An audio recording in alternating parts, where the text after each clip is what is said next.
Welcome back. Minneapolis Police could soon send drones to some emergency calls before a squad car ever pulls up. The city says the technology could help speed up response times and save the department money. Here's Lou Ragoose. As the Minneapolis Police Department faces sustained criticism for overtime pay and unsatisfactory response times for some calls, the City Council is considering a pilot program that other cities say have helped with those very issues. A drone first responder program. If technology can safely clear certain calls or provide better information before officers arrive, it potentially frees up officers to respond more quickly to other calls for service and other potential crime victims in our community. Opening. Minnetonka is one of 5 Minnesota cities that has a similar program. In the first 6 months, they've reported that the drone was able to arrive before officers 65% of the time it was used. And in 1 out of 5 of those calls, it could clear it without having to send an officer.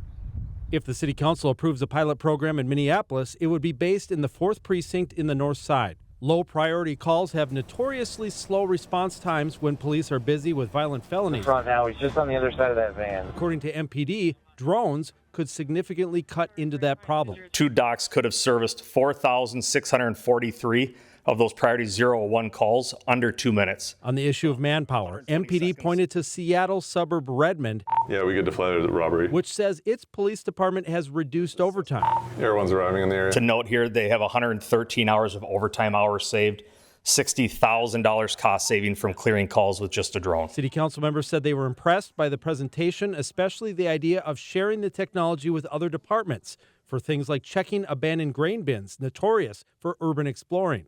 But some expressed security and surveillance concerns. I personally found myself oscillating between, wow, this could be extremely useful, and oh my God, this is Big Brother. Councilmember Stevenson, I wanted to assure you that the North Side is okay with the former Big Brother, as you called it. This work is actually coming out of years and years of work with my constituents. These are things that people on the North Side want to be better, and this is a tool we can use. Councilmember Latricia Vita requested this study, which proposes a 75-day pilot program that the drone company would offer the city for free. Well, during a life-threatening medical emergency, a North Branch couple called 911. Little did they know the ambulance bill would be thousands of dollars and not in network for their insurance. And you may be surprised to hear that Minnesota patients are actually more likely than not to get those surprise bills. Lauren Lemanchek investigates why. This is Sauger County 911. My wife is having a medical emergency. At 4 a.m., a 911 call from a North Branch home. I don't even know what her issue is. She's screaming in pain. In the background, Mary Snow screams. Just needed help. And when I came out, Paul Hegestad remembers seeing his wife on the living room floor. Just writhing in pain. And I just have never been in that much pain before. Mary had a serious blood infection. I just didn't feel like I could move. Her system was shutting down. Ambulance showed up, they did their thing, they took her to the hospital, and I thought, wow, I'm sure glad we have our insurance to cover everything. But what Paul and Mary did not know, the ambulance service assigned to their area, Lakes Region EMS, is out of network with just about every insurance carrier. And that's a big chunk of change. Here's the bill, $5,674. United Healthcare paid just over $1,000, leaving Paul and Mary stuck with a $4,630 tab. Once I got that bill, I called United Health Group and said, what's the deal? And they're like, well, it's out of network. Twice he appealed, twice shot down.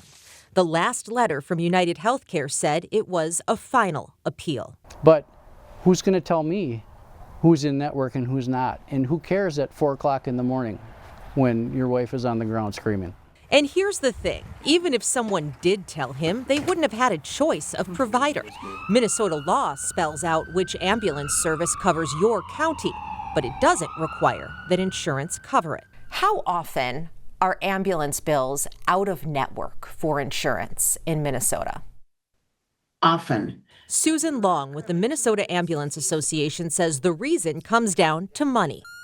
Ambulance services in Minnesota are struggling to stay afloat, and Long says too often insurance doesn't pay them enough for services. Most of them are small ambulance services, which just don't have the negotiating power to go to an insurance company and to get rates that are sustainable for them to continue their operations. United Healthcare argues ambulance providers often charge too much. In Mary's case, they point to a bill of more than $5,600, when a state report shows the average emergency bill in the metro, including Chisago County, is between $1,700 and $2,000. So who's stuck in the middle? Very scary. Minnesotans, like Mary, in a moment of life and death. I just don't think it's right. There's a federal law called the No Surprises Act to stop surprise health care bills, but it leaves out ground ambulance. 22 states have fixed that, but not Minnesota. This has to get done. State Representative John Hewitt has a background in EMS, so he understands the business. You had your worst day of your life, and then you end up having this surprise bill come in. It's not good. And thinks the answer is something that will take sacrifice from both sides, setting the rates for emergency ambulance providers and forcing insurers to pay them. Who wins?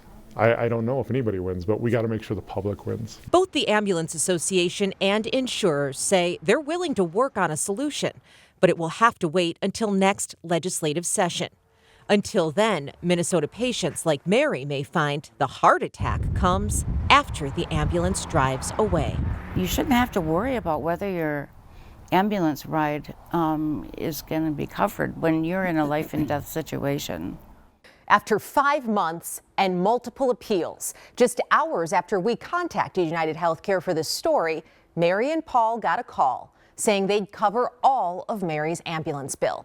The company says they negotiated with the provider to reduce the rate. And they tell us the timing is just a coincidence. For KARE 11 Investigates, I'm Lauren Lemanchek.